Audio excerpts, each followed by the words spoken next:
Welcome, my friends, to this new edition of More Bad News, brought to you, as always, by Camel Cigarettes. Take the Camel's Challenge. Smoke Camels for 30 days and see for yourself what a difference Camels can make in your life. Well, my friends, I wanted to try something a little different this week. I'm going to read to you excerpts from the first major publication I ever did on eugenics. It's called The New Eugenics. It was published in 1983. I'll post a link to where it's available online. It was republished a number of times. It was translated into French. It was excerpted in editorials and things. So, and looking back on it, I think it's fairly prescient. So I'm going to share this with you and get back to you. I may make comments as I go. This is The New Eugenics: Academic Racism in America Today, 1983. A new wave of racism has emerged in academic circles. It is being legitimized by an alarming change in American politics. In the past few years, particularly since the rise of the New Right and the election of Ronald Reagan, we have been witnessing the growth of a kind of authoritarianism which has hitherto been confined to the fringes of American politics. The philosophy of the John Birch Society, once considered outside the mainstream of American politics, is now the ruling ideology of the Reagan administration. The components of this authoritarianism are: 1, a call to rearm America and get tough with communism. 2, a critique of social explanations of crime, along with demands for tough laws and law and order measures. 3, scapegoating Blacks and undocumented workers as a criminal class. 4, a militant anti-feminism, along with calls for the reassertion of traditional family and sexual values. Racism is nurtured in this atmosphere by politicians who call affirmative action reverse discrimination, blame unemployment on undocumented workers, and inflation on social welfare programs. And just as racism is being nurtured in the halls of Congress, it is being taught in the halls of academia. Not since World War II has racism been so respected a subject among American intellectuals. It is in this atmosphere that the new eugenics movement has arisen.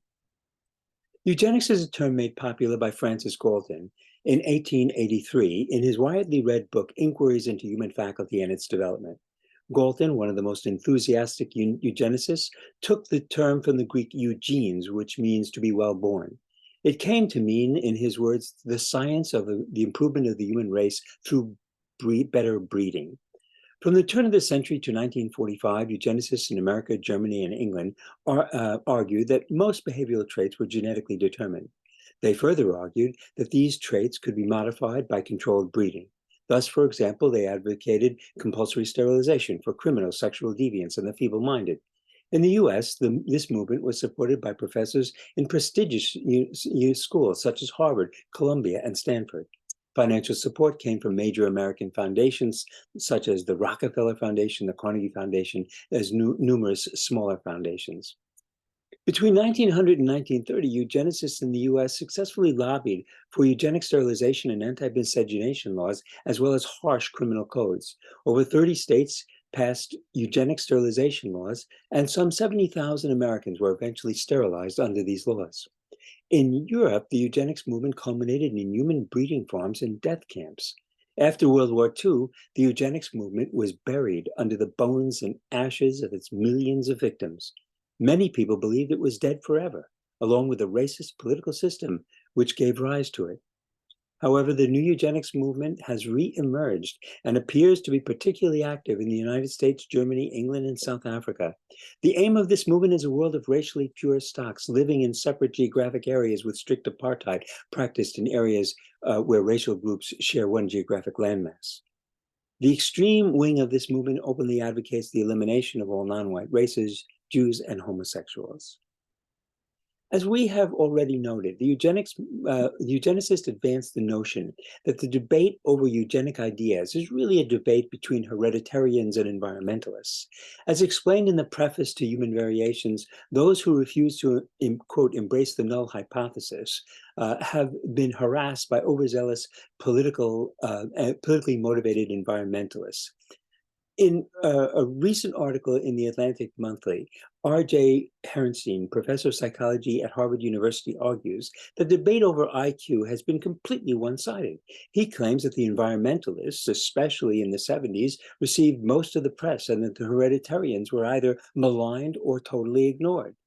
However, for the period from March 1969 to February 1970, as indicated in volume 29 of the Reader's Guide for Periodical Literature, this is back in the old days when you did such things, 14 articles by or about Jensen are listed. Excerpts from the Harvard Educational Review article were printed in the Saturday Review, the U.S. News and World Report, and Jensen was invited to summarize his views. How often do academics get such publicity for their work? Articles about Jensen's theories on the inferiority of Black children appeared in Newsweek, Science News, the Educational Digest, the New York Times, Commonwealth, the National Review, and the New Republic. That's quite a conspiracy of silence. In fact, it is hardly a disputable fact that Jensen and Shockley have become almost household names within and outside of academia. It is not just that the likes of Herrenstein, who are arguing that a legitimate debate between hereditarians and environmentalists is taking place. This thesis has recently been supported by Jonathan Harwood, a liberal academic who has written a number of articles on the history of the nature-nurture debate. Harwood's most recent article, American Academic Opinion, Recent Developments in the Nature-Nurture Controversy, which appeared in the Oxford Review of Education, in many ways parallels Herrenstein's Atlantic Monthly article. Harwood wonders why there was so much fuss over Jensen's 1969 article in the Harvard Educational Review.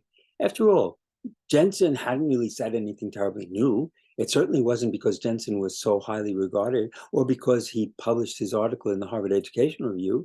Henry Garrett had been president of the American Psychological Association, president of the Psychometric Society, head of the Department of Psychology at Columbia University, when he published his hereditarian papers. Dwight Engel was professor of physiology at the University of Chicago in 1953, fellow of the National Academy of Sciences, and his major papers were published in Science. Apparently, hereditarianism prior to 1969 was relatively uncontroversial.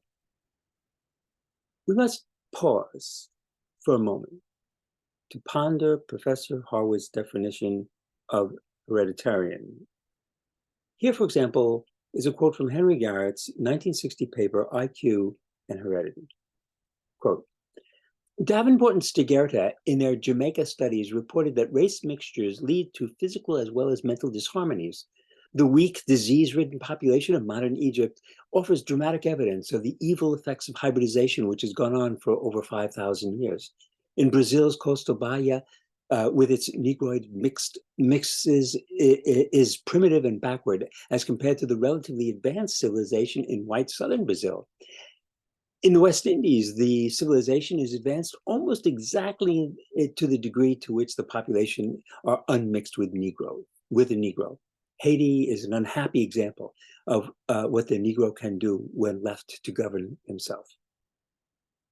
The question is, are these hereditarian arguments, or are they simply racist arguments? Harwood's hereditarians argue that Blacks are intellectually inferior to whites. Professor Darlington believes that they are best off under slavery and laments the problems that have arisen since emancipation. Would Harwood have us believe that these arguments are legitimate? Apparently he would. Quote, the evidence bearing on race differences in IQ is highly ambiguous. It is by no means obvious that either the hereditarians or the environmentalist interpretation is correct.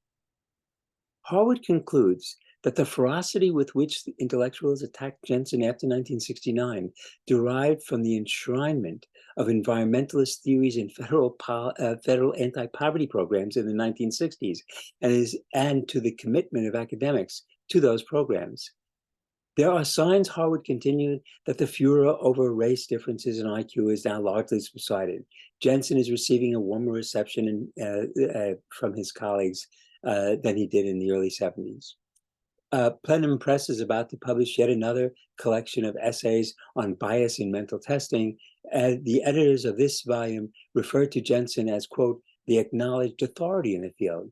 Jensen's association with the Pioneer Fund, Neue Anthropologie, and other neo-fascist organizations goes completely unnoticed. He and his associates can publish books which are apologies for racism and white supremacy without damaging the warmth of their reception.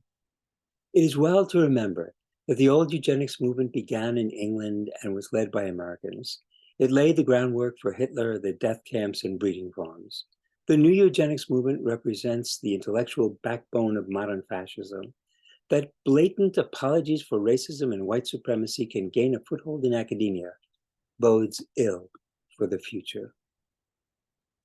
Well, my friends, that'll be it for this week. I will see you next week with more bad news.